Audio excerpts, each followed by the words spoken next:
Saya berangkat jam 8 dari Sanana, Kepulauan Sula, Maluku Tenggara. Pesawat jam 8 dari Kepulauan Sula langsung ke Ternate. Dari Ternate langsung ke Manado. Dari Manado langsung ke Makassar. Dari Makassar langsung ke Surabaya, baru sampai tadi jam 9. Jadi satu hari 5 provinsi hanya untuk saya datang kemari untuk jamaah Surabaya.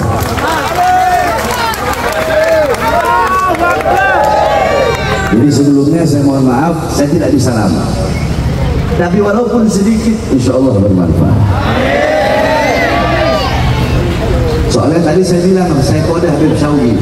Habib, saya ceramah keras boleh nggak? Kata Habib Syauqi, jangan Habib. Saya senang bercanda dengan Syauqi. Saudara-saudara, Assalamualaikum warahmatullahi wabarakatuh.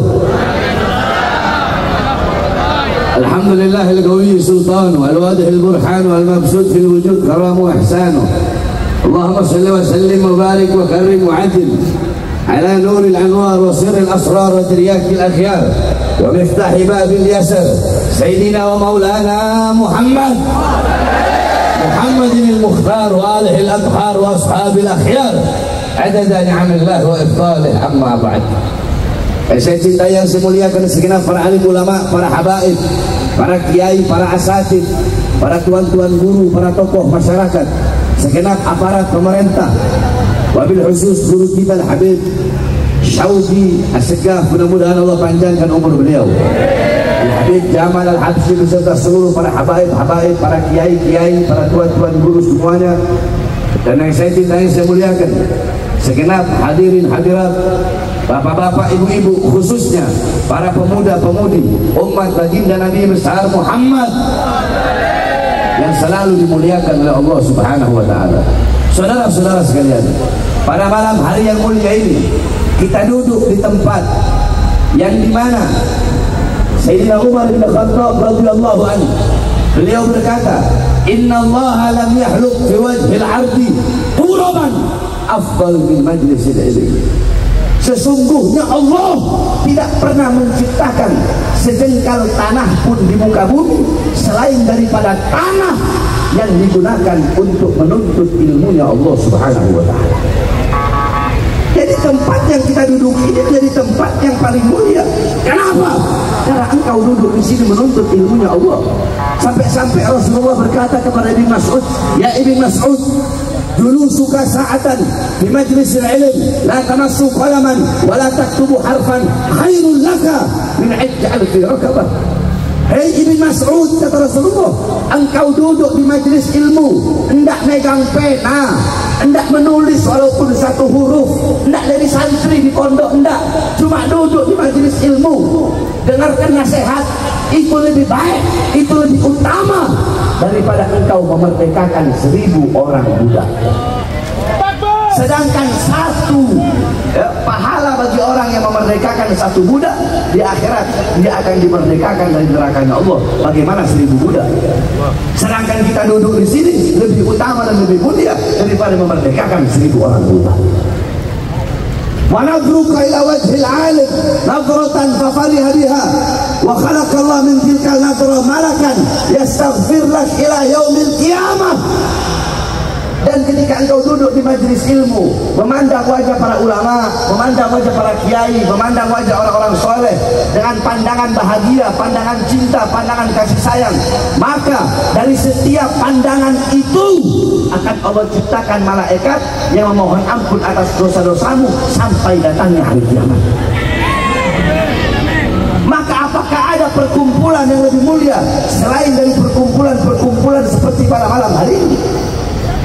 Apakah ada perkumpulan yang lebih mulia, yang lebih agung selain daripada perkumpulan Nabi Muhammad? Saudara-saudara, kalian duduk di sini ini untuk mengambil warisan Nabi Muhammad. Satu huruf daripada warisan Nabi lebih berguna bagimu, lebih bernilai, lebih berharga daripada dunia dan isinya, saudara-saudara. Saya tanya, jawab semua yang keras. Apakah ada warisan yang lebih bernilai dari warisan? Apakah ada warisan yang lebih bernilai selain daripada warisan Nabi Muhammad? Ada apa tidak? Apakah ada warisan yang lebih berharga selain daripada warisan Nabi Muhammad? Ada apa tidak? Apakah ada warisan yang lebih bermanfaat bagimu di dunia dan di akhirat selain daripada warisan Nabi Muhammad? Tidak ada, saudara-saudara.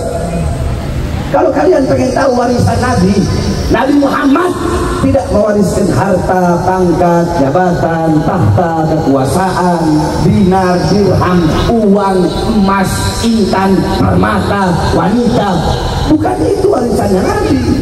Warisannya Nabi ilmu, amal, akhlak, adab, budi pekerti yang mulia, lemah lembut, berani. Nah, ini jangan dihilangin. Sebab kadang banyak ulama menceritakan kelembutan Nabi aja. Nabi itu lembut, Nabi itu berakhlak, Nabi itu beradab, tapi menghilangkan keberanian Nabi, menghilangkan ketegasan Nabi. Jadi warisannya Nabi bukan hanya kelembutan, tetapi juga ketegasan. Warisan Nabi bukan hanya akhlak, bukan hanya adab, tetapi amar ma'ruf nahi mungkar. Itu juga merupakan warisan daripada Nabi Muhammad. Ini namanya tawassut, ini namanya di tengah. Jadi ulama, kiai, habaib itu punya porsi masing-masing, saudara-saudara. Ada yang lembut, beliau-beliau yang lembut mencerminkan kepribadian Nabi Muhammad. Nah, beliau-beliau juga yang tegas mencerminkan kepribadian Nabi Muhammad. Jadi yang lembut jangan hilangkan ketegasan Nabi Muhammad, yang tegas jangan hilangkan kelembutan Nabi Muhammad. Makanya saya wasiatkan kepada para dai, kepada para penceramah, para habib-habib, para kiai-kiai, kalau ceramah jangan hanya membahas Nabi Muhammad berakhlak saja. Akhirnya umat tahunya Nabi itu lemah lembut. Ada orang maksiat, udahlah biarin aja. Ada kesesatan, biarin aja. Ada ketidakadilan, biarin aja. Ada penindasan, biarin aja.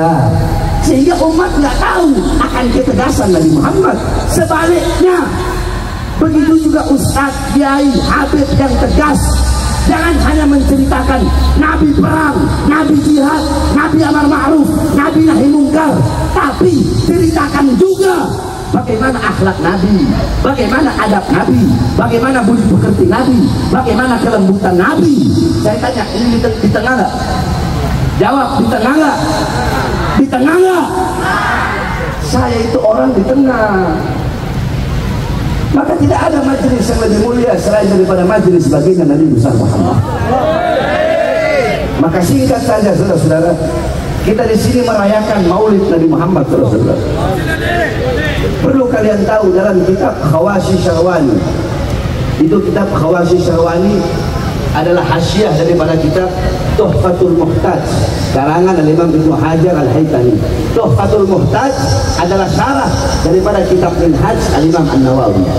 Di situ dijelaskan, inna afdhalal layali, sesungguhnya malam yang paling utama, malam yang paling agung, malam yang paling mulia, wa lailatul maulidis syarif, ya lailatul maulidis syarif, ialah malam kelahiran Nabi Muhammad. Tsumma lailatul qadar, tsumma lailatul jum'ah. Setelah malam kelahiran Nabi, baru malam Lailatul Qadar. Setelah malam Lailatul Qadar, baru malam Jumat. Jadi malam yang paling mulia, hari yang paling mulia di muka bumi adalah hari kelahiran baginda Nabi besar Muhammad sallallahu alaihi wasallam. Sebab kenapa, saudara-saudara? Laulahu lam tukhrajid dunya minal adami. Kalau bukan karena Nabi Muhammad, dunia tidak akan pernah Allah keluarkan dari ketiadaannya. Makanya kita duduk di sini bergembira dengan lahirnya Nabi, memuliakan Nabi, mengagungkan Nabi. Jadi pulang dari sini jangan sia-sia. Pulang dari sini bawa ilmunya Nabi, bawa amalnya Nabi, bawa ibadahnya Nabi. Jadikan rumah tanggamu rumah tangga Nabi Muhammad. Jadikan kampungmu kampung Nabi Muhammad. Hidupkan rumah tanggamu dengan sunnah-sunnah Nabi Muhammad. Hidupkan kampungmu dengan sunnah dan ajaran Nabi Muhammad. Sebab sekarang ini akhir zaman, akhir zaman, fitnah di mana-mana, kerusakan di mana-mana, mabuk di mana-mana, pelacuran di mana-mana, judi di mana-mana, orang-orang judi online merajalela.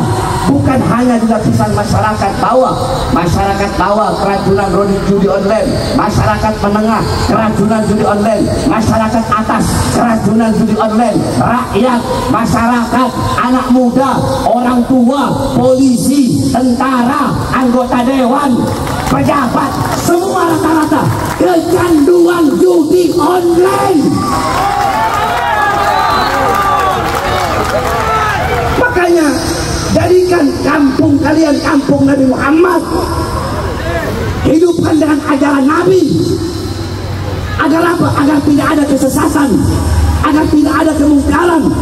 Saudara-saudara, engkau mengaku sebagai umat Nabi Muhammad, tapi apa yang telah engkau lakukan untuk Nabi? Begitu besar perjuangan Nabi Muhammad untuk kalian, begitu berat pengorbanan Nabi Muhammad untuk kalian. Kalian tidak tahu bagaimana kecintaan Nabi Muhammad kepada kalian. Laqad ja'akum rasulun min anfusikum azizun 'alaikum harisun 'alaikum bil mu'minina raufur rahim. Hei sekalian umat manusia, telah datang kepada kalian seorang nabi, seorang rasul yang penyayang, yang cinta kepada kalian. Sebelum kalian cinta kepadanya, beliau terlebih dulu cinta kepada kalian. Sebelum kalian sayang kepadanya, beliau terlebih dulu sayang kepada kalian. Beliau seorang manusia yang selama 3 hari 3 malam mengganjal perutnya dengan sebongkah batu. Beliau kelaparan, bukan untuk sahabatnya, bukan untuk ahlul baitnya, bukan untuk keluarganya, bukan untuk anak cucunya, tapi beliau kelaparan untuk kita sebagai umatnya. Beliau seorang manusia yang gigi gerahamnya pernah patah. Demi siapa? Demi kita sebagai umatnya. Seorang manusia yang pipinya pernah kena tulang tembus sampai ke sebelah. Demi kita sebagai umatnya. Seorang manusia yang ketika beliau pergi ke kota Taif, kalau ulama-ulama sekarang, pendakwah sekarang, mereka pergi ceramah ke sana, dakwah ke sana, disambut dengan karangan bunga, disambut dengan buah-buah, disambut dengan puji-pujian. Tetapi Nabi Muhammad ketika beliau ingin mendakwahkan Islam di kota Taif, beliau disambut dengan batu, disambut dengan hujatan, hinaan, cacian, makian. Kalau ada yang ngomong atau nggak ada yang fokus, saya berhenti sekarang.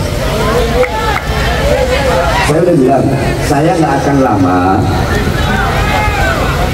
Tolong fokus. Ibu, ini air hujan, bukan api, bukan. Surabaya kota pahlawan. Masa sama kena air hujan ini? Lendang.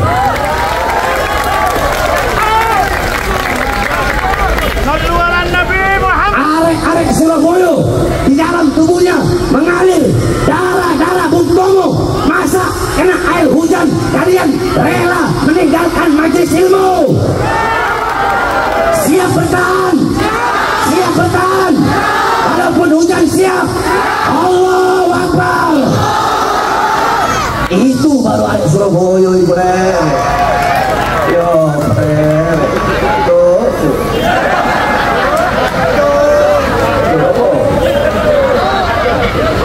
perasaanmu aku besok ngomong Jawa.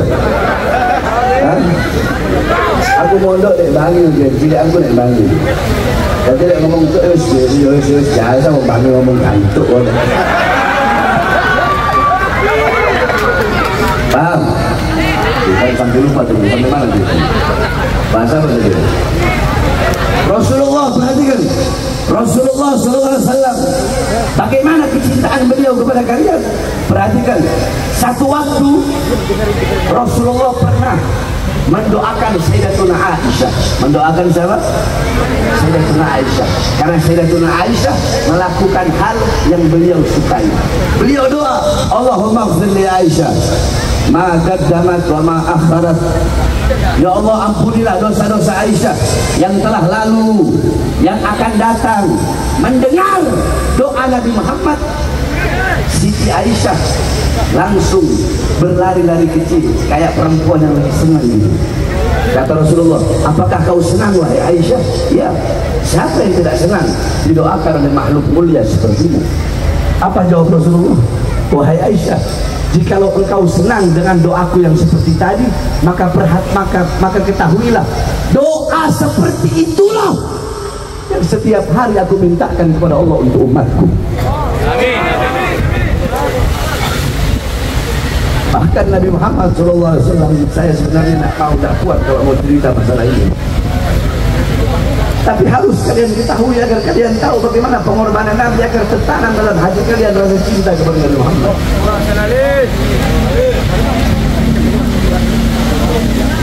قال الإمام علي بن أبي طالب إن رسول الله صلى الله عليه وسلم في آخر نفسه حرك شفتيه مرتين فألقيت سمعي فسمعته يقول أمتي أمتي وقبض الرسول صلى الله عليه وسلم.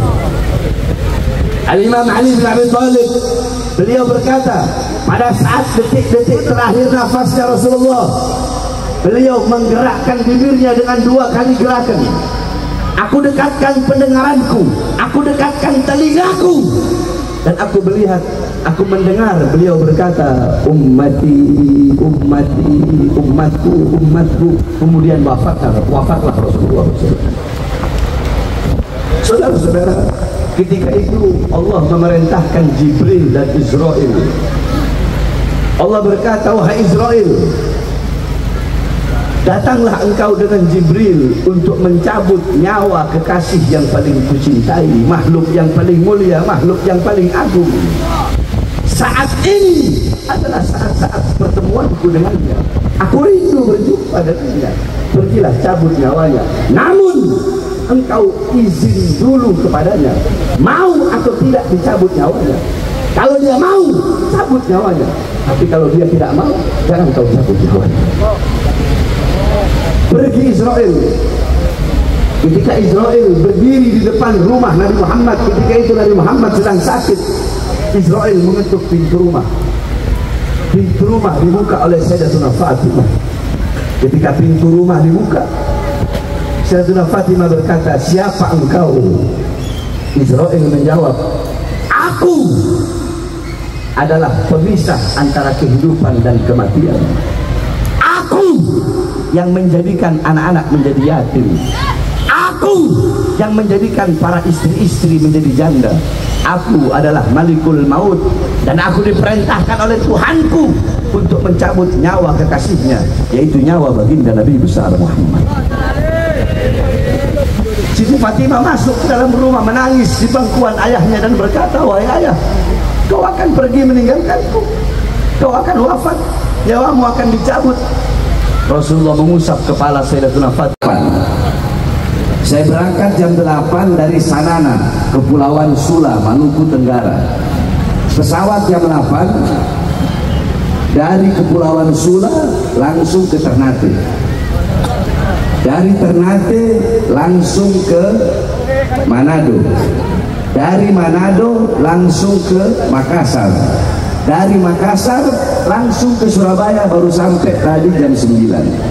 Jadi satu hari 5 provinsi hanya untuk saya datang kemari untuk jamaah Surabaya.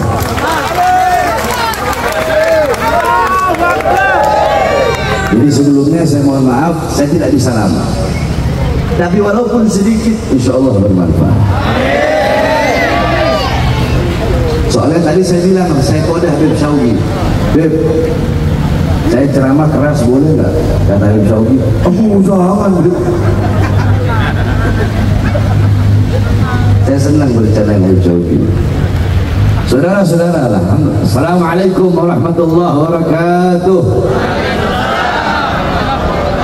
Alhamdulillah al-qawi sultan wal-wadih al-burhan wal-mabsud fil wujud karamu ihsanu. Allahumma salli wa sallim wa barik wa karim wa adil ala nur al-anwar wa sir al-asrar wa tiryak al-akhyar wa miftah bab al-yasar sayyidina wa maulana Muhammad المختار وآله الأطهار وأصحاب الأخيار عدد نعم الله وإفضاله أما بعد. Saya cintai yang saya muliakan segenap para alim ulama, para habaib, para kiai, para asatid, para tuan-tuan guru, para tokoh masyarakat, segenap aparat pemerintah, wabil khusus guru kita Habib Syauqi As-Segaf, mudah-mudahan Allah panjangkan umur beliau, Habib Jamal Al-Habsyi beserta seluruh para habaib, para kiai-kiai, para tuan-tuan guru semuanya, dan yang saya cintai, saya muliakan segenap hadirin hadirat, bapak-bapak, ibu-ibu, khususnya para pemuda-pemudi umat baginda Nabi besar Muhammad yang selalu dimuliakan oleh Allah Subhanahu wa ta'ala.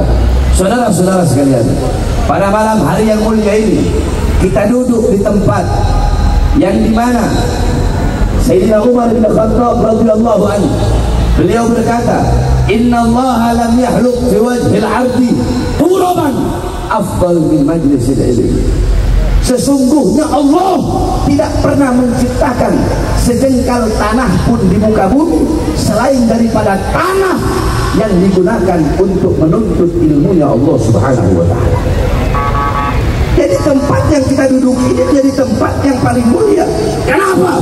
Karena engkau duduk di sini menuntut ilmunya Allah. Sampai-sampai Rasulullah berkata kepada Ibn Mas'ud, "Ya Ibn Mas'ud, dulu suka saatan di majlis ilm, la tamassu qalaman wa la taktubu harfan khairul laka min ij'al fi rakabah." Hei Ibn Mas'ud, kata Rasulullah, engkau duduk di majlis ilmu, hendak megang pena, hendak menulis walaupun satu huruf, hendak dari santri di pondok, hendak cuma duduk di majlis ilmu, dengarkan nasihat, itu lebih baik, itu lebih utama daripada engkau memerdekakan 1000 orang budak. Sedangkan satu pahala bagi orang yang memerdekakan 1 budak, di akhirat dia akan dimerdekakan dari nerakanya Allah. Bagaimana 1000 budak? Sedangkan kita duduk di sini lebih utama dan lebih mulia daripada memerdekakan 1000 orang budak. Wa nadruka ila wajhil 'alim nadratan fa fariha biha wa khalaqa Allah min tilka nadra malakan yastaghfir lak ila yaumil qiyamah. Dan ketika engkau duduk di majelis ilmu, memandang wajah para ulama, memandang wajah para kiai, memandang wajah orang-orang soleh dengan pandangan bahagia, pandangan cinta, pandangan kasih sayang, maka dari setiap pandangan itu akan Allah ciptakan malaikat yang memohon ampun atas dosa-dosamu sampai datangnya hari kiamat. Maka apakah ada perkumpulan yang lebih mulia selain dari perkumpulan-perkumpulan seperti pada malam hari ini? Apakah ada perkumpulan yang lebih mulia, yang lebih agung selain daripada perkumpulan Nabi Muhammad? Saudara-saudara, kalian duduk di sini ini untuk mengambil warisan Nabi Muhammad. Satu huruf daripada warisan Nabi lebih berguna bagimu, lebih bernilai, lebih berharga daripada dunia dan isinya, saudara. Saya tanya, jawab semua yang keras. Apakah ada warisan yang lebih bernilai dari warisan? Apakah ada warisan yang lebih bernilai selain daripada warisan Nabi Muhammad? Ada apa tidak? Apakah ada warisan yang lebih berharga selain daripada warisan Nabi Muhammad? Ada apa tidak? Apakah ada warisan yang lebih bermanfaat bagimu di dunia dan di akhirat selain daripada warisan Nabi Muhammad? Tidak ada, saudara-saudara. Kalau kalian pengen tahu warisan Nabi Muhammad tidak mewariskan harta, pangkat, jabatan, tahta, kekuasaan, dinar, dirham, uang, emas, intan, permata, wanita. Bukan itu warisannya Nabi.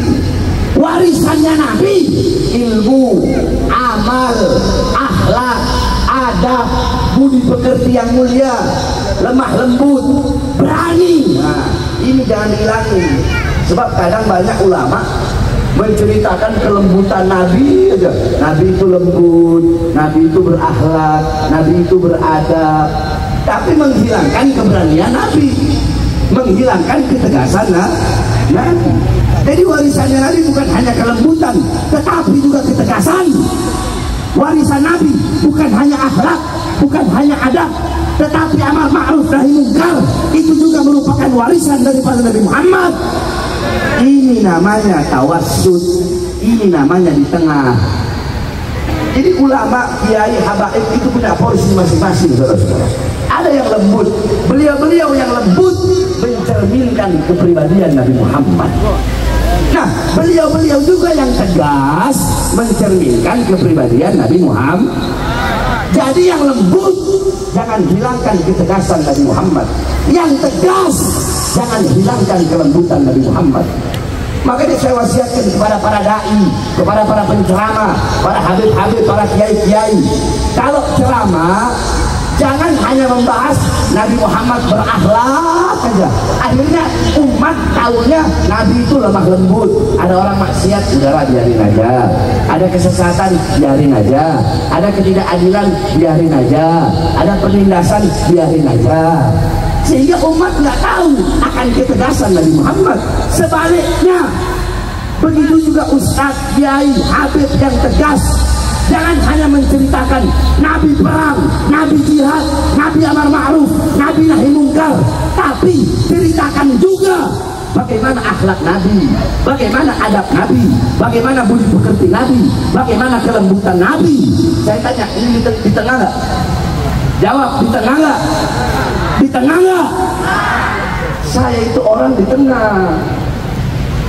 Maka tidak ada majelis yang lebih mulia selain daripada majelis baginda Nabi besar Muhammad.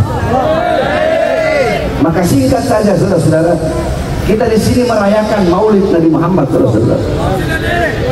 Perlu kalian tahu dalam kitab Khawashi Syahwani, itu kitab Khawashi Syahwani adalah hasyiah daripada kitab Tuhfatul Muhtaj karangan Imam Ibnu Hajar Al-Haytami.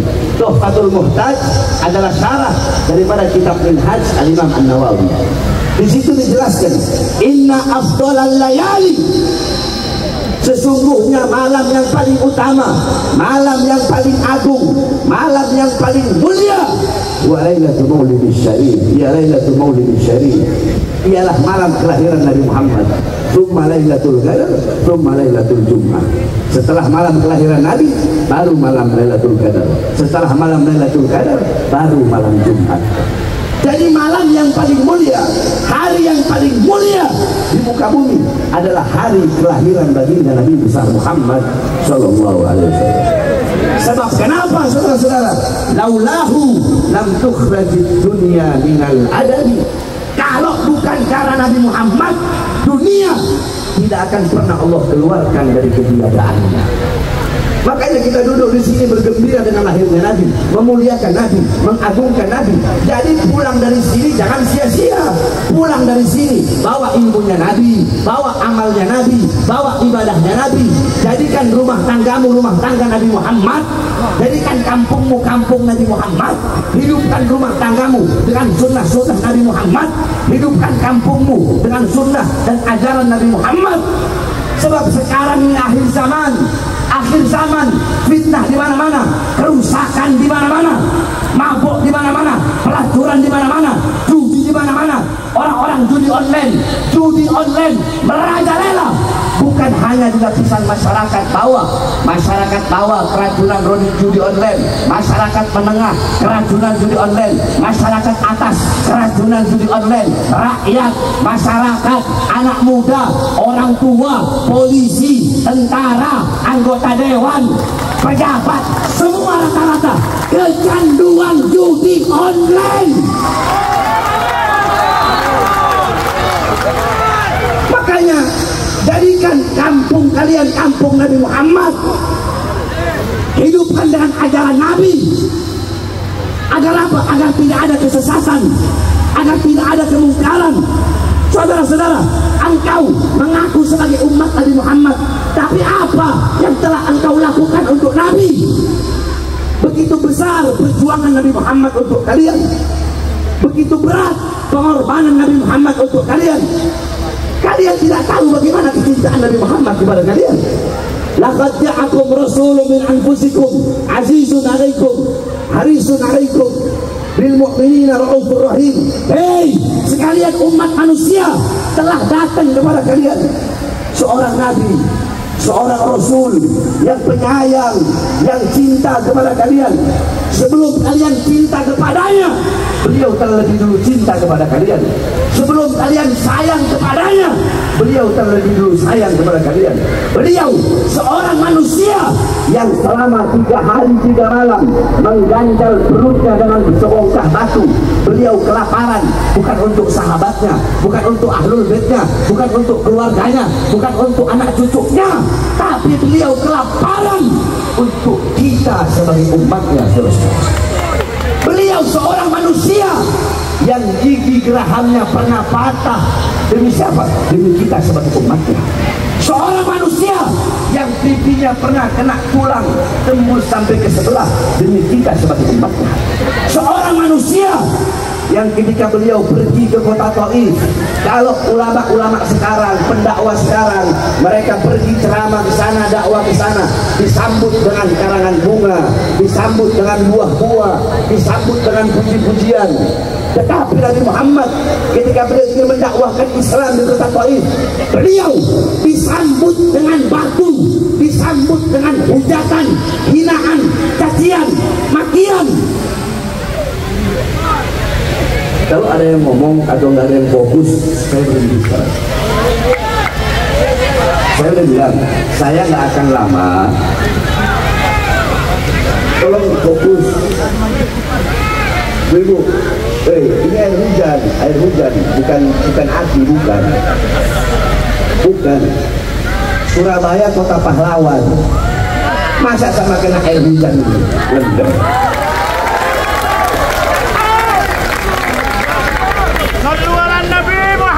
Arek Surabaya di dalam tubuhnya mengalir darah Bung Tomo. Masa kena air hujan kalian rela meninggalkan majelis ilmu? Siap bertahan, walaupun hujan siap. Allahu Akbar. Itu baru arek Surabaya ibu. Yo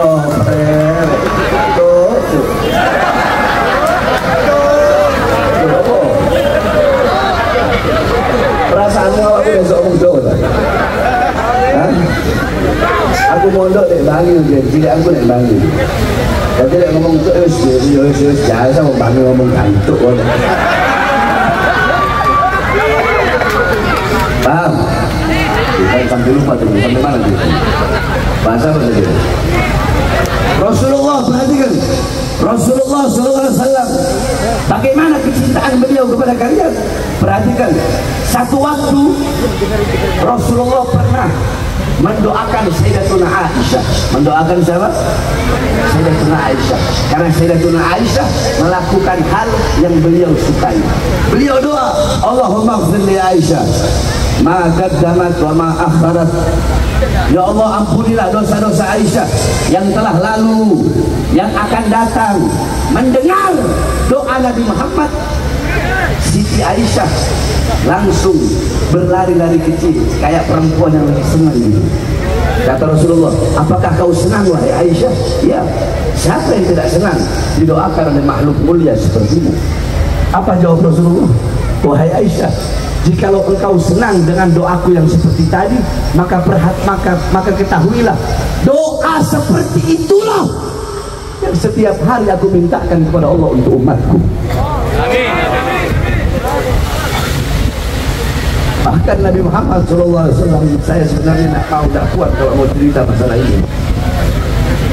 Tapi harus kalian ketahui agar kalian tahu bagaimana pengorbanan Nabi agar tertanam dalam hati kalian rasa cinta kepada Nabi Muhammad.